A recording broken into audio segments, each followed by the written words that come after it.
not that. That book series. Good to have you here, Dave. Great to be here, Robin. All right, let's do the pros and cons. Let's start with the pros here. Yeah, we're talking about two different things. We're talking about the diet and the lifestyle. On the diet side, it's pretty great because it's telling you to cut out all processed foods. Americans eat 70% of their diet is processed foods. So if you're eating less sugar and less processed foods, that can't be a bad thing. On the lifestyle side, they're saying, hey, you should exercise more and make time to sleep more. That's awesome. Okay. So if you can do that, that's great. But that's hard for people to incorporate.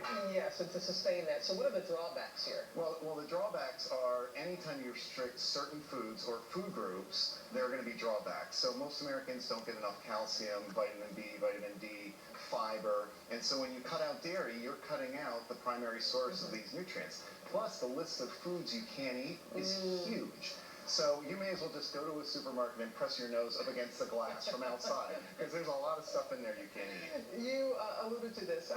This is pretty tough to stay on, to sustain. Yeah, it's pretty hard to sustain because of its deprivation. You are restricting those food groups. So the best thing you can do and why it works for them is you've got the community aspect to it. Yeah, and that's always works when there's everybody in the pool, the village. It kind of helps that a bit. But what's the bottom line here, Dave? Right. The bottom line is it's safe. The diet's safe. The lifestyle's great. You just don't want to dive into the workout too much. And it is sustainable if you find yourself with a community, because on one hand, people are saying, okay, wait, you want me to live, I'm living in 2014 AD, you want me to live like it's 2000 BC. Wait a second, I got to be a Flintstone, but I can't eat Fruity Pebbles. Like, a lot of people are going to struggle with that. So learn to cheat a little bit on the diet. What do you mean by that? Adopt an 85% rule. Allow yourself to drift 15% of the time.